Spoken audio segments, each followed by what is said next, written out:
ಆತ್ಮೀಯ ಬಂಧುಗಳೇ,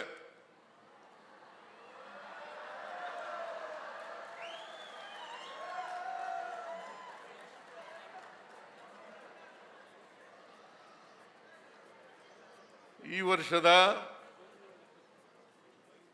ದಸರಾ ಮಹೋತ್ಸವವನ್ನು ಈ ದಿನ ಅಂತಾರಾಷ್ಟ್ರೀಯ ಬೂಕರ್ ಪ್ರಶಸ್ತಿ ವಿಜೇತರಾದಂಥ ಶ್ರೀಮತಿ ಬಾನು ಮುಸ್ತಾಕ್ ಅವರು ಉದ್ಘಾಟನೆ ಮಾಡಿದ್ದಾರೆ.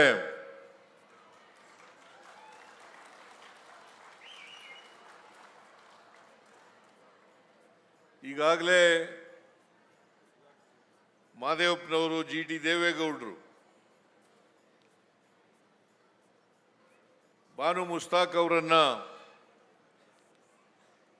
ಈ ಬಾರಿ ದಸರಾ ಉದ್ಘಾಟನೆ ಮಾಡಬೇಕಾದ್ರೆ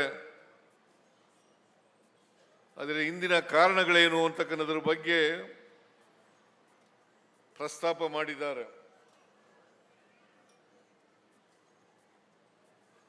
ಬಾನು ಮುಸ್ತಾಕ್ ಅವರು ಹುಟ್ಟಿನಿಂದ ಮುಸ್ಲಿಂ ಮಹಿಳೆ ಆಗಿರಬಹುದು,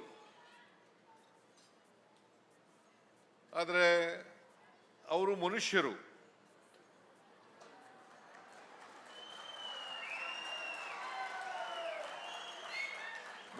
ಮನುಷ್ಯರನ್ನ ಪ್ರೀತಿಸಬೇಕೆ ಹೊರತು ಧರ್ಮದ ಆಧಾರದ ಮೇಲೆ, ಜಾತಿಯ ಆಧಾರದ ಮೇಲೆ ದ್ವೇಷಿಸಬಾರದು.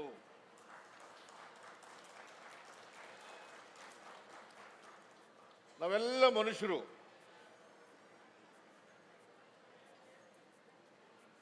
ನಾವು ಪರಸ್ಪರ ಪ್ರೀತಿಯಿಂದ ಇರಬೇಕು ಹೊರತು ಪರಸ್ಪರ ದ್ವೇಷದಿಂದ ಇರಬಾರದು. ಅದು ಮನುಷ್ಯತ್ವದ ಲಕ್ಷಣ ಅಲ್ಲ.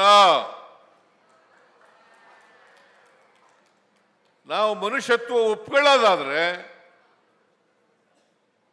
ಈ ನಾಡಿನ ಯಾವುದೇ ಧರ್ಮ, ಯಾವುದೇ ಜಾತಿ, ಯಾವುದೇ ವರ್ಗಕ್ಕೆ ಸೇರಿರ್ತಕ್ಕಂಥವರು ಕೂಡ ಇಂಥ ಪ್ರಮುಖವಾದಂಥ ನಾಡ ಹಬ್ಬಗಳ ಉದ್ಘಾಟನೆಯನ್ನ ಮಾಡ್ತಕ್ಕಂಥದನ್ನ ಸ್ವಾಗತ ಮಾಡಬೇಕು. ಈ ನಾಡಿನ ಬಹುಸಂಖ್ಯಾತ ಜನ ಶ್ರೀಮತಿ ಬಾನು ಮುಸ್ತಾಕ್ ಅವರು ಉದ್ಘಾಟನೆ ಮಾಡ್ತಕ್ಕಂಥದನ್ನ ಒಪ್ಕೊಂಡಿದ್ದಾರೆ.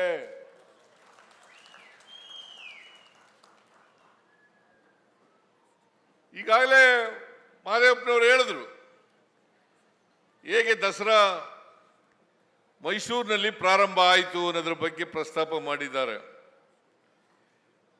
ವಿಜಯನಗರದ ಅರಸರು ಇದನ್ನ ದಸರಾ ಮಹೋತ್ಸವವನ್ನು ಆಚರಣೆ ಮಾಡ್ತಾ ಇದ್ರು.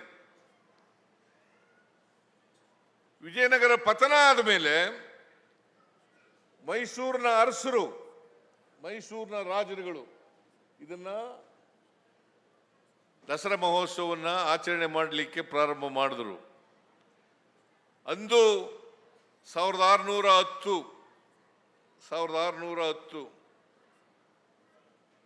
ಅಂದಿನ ರಾಜರಾಗಿದ್ದಂಥ ರಾಜ ಒಡೆಯರ್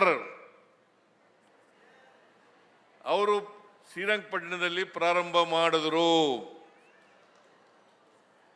ಅದಾದ್ಮೇಲೆ ಯಾರು ಮಾಡಿದ್ರು ಅನ್ನೋದ್ರ ಬಗ್ಗೆ ಎಲ್ಲ ಪ್ರಸ್ತಾಪ ಮಾಡಿದ್ದಾರೆ. ಶ್ರೀರಂಗಪಟ್ಟಣದಲ್ಲಿ ಹೈದರಾಲಿ, ಟಿಪ್ಪು ಅವರೆಲ್ಲರೂ ಕೂಡ ದಸರಾ ಮಹೋತ್ಸವವನ್ನು ಆಚರಣೆ ಮಾಡ್ತಾ ಇದ್ರು. ಇದರ ಇತಿಹಾಸ ಗೊತ್ತಿರಬೇಕು. ಬಾಬಾ ಸಾಹೇಬ್ ಅಂಬೇಡ್ಕರ್ ಅವರು ಹೇಳ್ತಾ ಇದ್ರು, ಯಾರಿಗೆ ಇತಿಹಾಸ ಗೊತ್ತಿರಲ್ಲ ಅವ್ರು ಯಾರು ಕೂಡ ಭವಿಷ್ಯವನ್ನು ನಿರ್ಮಾಣ ಮಾಡಲಿಕ್ಕೆ ಸಾಧ್ಯ ಇಲ್ಲ. ಪ್ರತಿಯೊಬ್ಬರು ಕೂಡ ಇತಿಹಾಸ ತಿಳ್ಕೋಬೇಕು.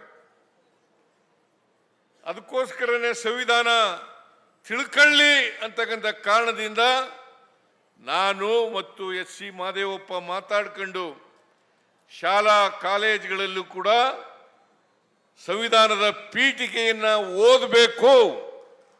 ಈಗ ನಿಮ್ಮ ಹಕ್ಕುಗಳು ಗೊತ್ತಾಗಬೇಕಲ್ಲ, ಹಕ್ಕುಗಳು ಗೊತ್ತಿದ್ರೆ ತಾನೇ ಅವನ್ನ ರಕ್ಷಣೆ ಮಾಡ್ಕೊಳ್ಳಿಕ್ಕೆ ಸಾಧ್ಯ ಆಗ್ತಕ್ಕಂಥದ್ದು. ನಿಮ್ಮ ಹಕ್ಕುಗಳು ಗೊತ್ತಾಗಬೇಕು, ನಿಮ್ಮ ಜವಾಬ್ದಾರಿಗಳು ಕೂಡ ಗೊತ್ತಾಗಬೇಕು. ಹಕ್ಕುಗಳು ಜವಾಬ್ದಾರಿಗಳು ಜೊತೆನಲ್ಲೇ ಹೋಗೋದು ಯಾವಾಗಲೂ ಕೂಡ. ಬರೀ ಹಕ್ಕುಗಳಿರಲ್ಲ, ಜವಾಬ್ದಾರಿಗಳು ಕೂಡ ಇರ್ತವೆ. ಆದ್ರಿಂದ ನಾವು ಮುಂದಿನ ಪೀಳಿಗೆ ಸರಿಯಾದ ರೀತಿಯಲ್ಲಿ ಅರ್ಥ ಮಾಡ್ಕೋಬೇಕಾದ್ರೆ, ವ್ಯವಸ್ಥೆಯನ್ನು ಅರ್ಥ ಮಾಡ್ಕೋಬೇಕಾದ್ರೆ, ಸಮಾಜವನ್ನು ಅರ್ಥ ಮಾಡ್ಕೋಬೇಕಾದ್ರೆ ನಾವು ಅವರನ್ನು ದಾರಿ ತಪ್ಪಿಸ್ತಕ್ಕಂಥ ಕೆಲಸವನ್ನು ಮಾಡಬಾರದು. ಇತಿಹಾಸವನ್ನು ತಿರುಚಿ ಸ್ವಾರ್ಥಕ್ಕೋಸ್ಕರ, ರಾಜಕೀಯಕ್ಕೋಸ್ಕರ ಮಾಡ್ತಕ್ಕಂಥದ್ದಿದೆಯಲ್ಲ, ಅದು ಅಕ್ಷಮ್ಯ ಅಪರಾಧ ಅಂತಕ್ಕಂಥ ಮಾತುಗಳನ್ನು ಹೇಳಲಿಕ್ಕೆ ಬಯಸ್ತಾ ಇದ್ದೇನೆ. ಯಾರೇ ಆಗಲಿ ರಾಜಕೀಯಕ್ಕೋಸ್ಕರ ಬಳಸಬಾರದು. ರಾಜಕೀಯ ಮಾಡೋದಾದ್ರೆ ಖುಲ್ಲಾ ಇದೆ ಸಮಾಜದಲ್ಲಿ, ಮಾಡೋಣ. ಚುನಾವಣಾ ಸಂದರ್ಭದಲ್ಲಿ ಮಾಡೋಣ, ರಾಜಕೀಯ ಮಾಡೋಣ. ಏಯ್ ಸುಮ್ಮನೆ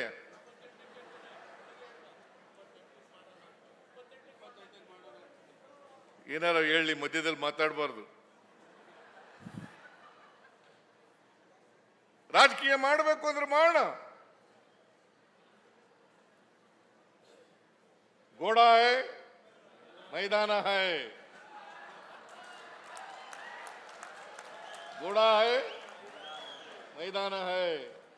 ರಾಜಕೀಯ ಮಾಡೋಣ. ಅಲ್ಲಿ ಇಲ್ಲ ಸಲ್ಲದ ಯಾವುದೋ ರಾಜಕಾರಣಕ್ಕೋಸ್ಕರ, ದ್ವೇಷಕ್ಕೋಸ್ಕರ, ಇನ್ಯಾರನ್ನೋ ಓಲೈಸಕ್ಕೋಸ್ಕರ ರಾಜಕಾರಣ ಮಾಡಬಾರದು. ಓಲೈಕೆ ರಾಜಕಾರಣ ಅದರಿಂದ ಲಾಭನೂ ಆಗಲ್ಲ, ನಷ್ಟನೇ ಜಾಸ್ತಿ ಆಗ್ತಕ್ಕಂಥದ್ದು ಅನ್ನೋದನ್ನ ಅರ್ಥ ಮಾಡ್ಕೋಬೇಕು ಅಂತಕ್ಕಂಥ ಮಾತುಗಳನ್ನ ಹೇಳಲಿಕ್ಕೆ ಬಯಸ್ತಾ ಇದ್ದೇನೆ. ಅದರಿಂದ ಹೈಕೋರ್ಟು, ಸುಪ್ರೀಂ ಕೋರ್ಟು ಕೂಡ ಒಪ್ಕೊಂಡಿದೆ. ಈಗ ಸುಪ್ರೀಂ ಕೋರ್ಟ್ನವ್ರು ಹೇಳಿದ್ರು, ಸಂವಿಧಾನದ ಪೀಠಕ್ಕೆ ಓದ್ಕೊಂಡಿದ್ದೀರಾ ನೀವು ಅಂತ ಕೇಳಿದ್ರು. ಸಂವಿಧಾನದ ಪೀಠಕ್ಕೆ ಏನಾದ್ರು ಓದ್ಕೊಂಡಿದ್ದೀರಪ್ಪ ನೀವು? ಸಂವಿಧಾನದ ಪೀಠಕ್ಕೆ ಓದ್ಕೊಳ್ಳಿ. ತಕ್ಕ ಅವರು ಸರಿಯಾದಂಥ ರೀತಿಯಲ್ಲಿ ಪಾಠಗಳು ಕೊಟ್ಟಿದ್ದಾರೆ. ಸುಪ್ರೀಂ ಕೋರ್ಟ್ನ ನ್ಯಾಯಾಧೀಶರುಗಳು, ಹೈಕೋರ್ಟ್ನ ನ್ಯಾಯಾಧೀಶರುಗಳು ಇದನ್ನು ನಾವೆಲ್ಲರೂ ಕೂಡ ಅರ್ಥ ಮಾಡ್ಕೋಬೇಕಾಗ್ತದೆ. ನಮ್ಮ ಸಂವಿಧಾನ ಜಾತ್ಯತೀತ,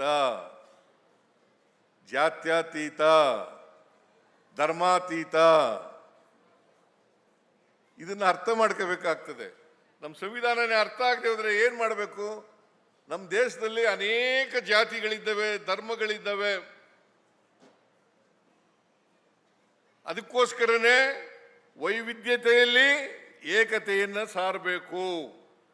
ವೈವಿಧ್ಯತೆಯಲ್ಲಿ ಏಕತೆಯನ್ನು ಸಾರಬೇಕು ಅಂತ ಹೇಳಿರ್ತಕ್ಕಂಥದ್ದು.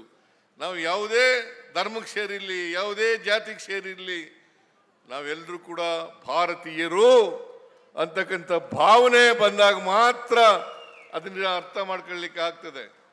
ಇಲ್ಲದೆ ಹೋದರೆ ಸಂವಿಧಾನನೇ ಅರ್ಥ ಆಗಿಲ್ಲ ಅಂತಂದ್ರೆ, ಸಂವಿಧಾನಕ್ಕೆ ವಿರುದ್ಧವಾಗಿರ್ತಕ್ಕಂಥವ್ರು ಮಾತ್ರ ಸಂವಿಧಾನ ಅರ್ಥ ಆಗಿಲ್ಲ ಅಂತ ಹೇಳ್ತಕ್ಕಂಥದ್ದು, ಅಥವಾ ಸಂವಿಧಾನವನ್ನು ತಿರುಚಿ ಹೇಳ್ತಕ್ಕಂಥವ್ರು, ಅದನ್ನ ಸ್ವಾರ್ಥಿಗಳು.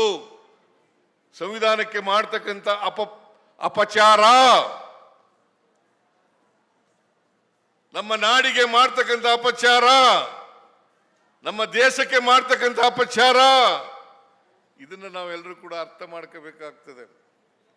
ಆದ್ರಿಂದ ಅದಕ್ಕೆ ಸಂವಿಧಾನದಲ್ಲಿ ಬಾಬಾ ಸಾಹೇಬ್ ಅಂಬೇಡ್ಕರ್ ಅವರು ಬಹಳ ಸ್ಪಷ್ಟವಾಗಿ ಹೇಳಿದ್ದಾರೆ, ಸಹಿಷ್ಣುತೆ ಇರಬೇಕು, ಸಹಿಷ್ಣುತೆ ಇರಬೇಕು, ಸಹಬಾಳ್ವೆ ಇರಬೇಕು. ಸಹಿಷ್ಣುತೆ, ಸಹಬಾಳ್ವೆ ಇದ್ದಾಗ ಮಾತ್ರ ನಾವು ಭಾರತೀಯರು ಅಂತ ಅನ್ಕೊಳ್ಳಿಕ್ಕೆ ಸಾಧ್ಯ ಆಗ್ತದೆ. ಇಲ್ಲದೆ ಹೋದರೆ ನಾವು ಯಾವುದೇ ಸಂವಿಧಾನಕ್ಕೆ, ಯಾವುದೇ ಧರ್ಮಕ್ಕೆ, ಯಾವುದೇ ಜಾತಿಗೆ ಅಗ್ರಸ್ಥಾನವನ್ನು ಕೊಡಲಿಕ್ಕೆ ಹೋಗಿಲ್ಲ, ಸಾರ್ವಭೌಮತ್ವವನ್ನು ಕೊಡಲಿಕ್ಕೆ ಹೋಗಿಲ್ಲ. ಎಲ್ಲವೂ ಕೂಡ ಸಮಾನ, ಎಲ್ಲರಿಗೂ ಸಮಾನ ಅವಕಾಶ. ಇದು ಒತ್ತಿ ಒತ್ತಿ ನಮ್ಮ ಸಂವಿಧಾನ ಹೇಳ್ತದೆ. ಇದನ್ನ ನಾವು ಈ ಮೂಲ ತತ್ವವನ್ನು ಅರ್ಥ ಮಾಡ್ಕೊಳ್ಳದೆ ಹೋದರೆ ನಾವು ದೇಶಕ್ಕೆ ಮಾಡ್ತಕ್ಕಂಥ ಅಪಚಾರ ಅಂತಕ್ಕಂಥದನ್ನ ತಿಳ್ಕೋಬೇಕಾಗ್ತದೆ, ಸಂವಿಧಾನಕ್ಕೆ ಮಾಡ್ತಕ್ಕಂಥ ಅಪಚಾರ ಅಂತಕ್ಕಂಥದ್ದು ತಿಳ್ಕೋಬೇಕಾಗ್ತದೆ. ಆದ್ರಿಂದ ಬಾನು ಮುಸ್ತಾಕ್ ಅವರು ಅಂತಾರಾಷ್ಟ್ರೀಯ ಬೂಕರ್ ಪ್ರಶಸ್ತಿಯನ್ನು ಪಡ್ಕೊಂಡಿರ್ತಕ್ಕಂಥವ್ರು. ಅವರು ಈ ಸಾರಿ ದಸರಾ ಉದ್ಘಾಟನೆ ಮಾಡಿರ್ತಕ್ಕಂಥದ್ದು ಸರಿಯಾಗಿದೆ, ಕನ್ನಡ ನಾಡಿಗೆ ಗೌರವವನ್ನು ತರ್ತಕ್ಕಂಥ ಕೆಲಸ ಆಗಿದೆ ಅಂತಕ್ಕಂಥ ಮಾತುಗಳನ್ನು ಹೇಳಲಿಕ್ಕೆ ಬಯಸ್ತಾ ಇದ್ದೇನೆ. ಹಾಗಾಗಿ ನಾನು ಬಾನು ಮುಸ್ತಾಕ್ ಅವರಿಗೆ, ಕವಿಯತ್ರಿ, ಸಾಹಿತಿ, ಹೋರಾಟಗಾರ್ತಿ, ಬೂಕರ್ ಪ್ರಶಸ್ತಿ ವಿಜೇತೆ ಶ್ರೀಮತಿ ಬಾನು ಮುಸ್ತಾಕ್ ಅವರಿಗೆ ಸರ್ಕಾರದ ವತಿಯಿಂದ, ನನ್ನ ವತಿಯಿಂದ, ಇಡೀ ಮೈಸೂರು ಜಿಲ್ಲೆಯ ನಾಡಿನ ವತಿಯಿಂದ ನಿಮಗೆ ಅಭಿನಂದನೆಗಳನ್ನು ಸಲ್ಲಿಸಲಿಕ್ಕೆ ಬಯಸ್ತಾ ಇದ್ದೇನೆ.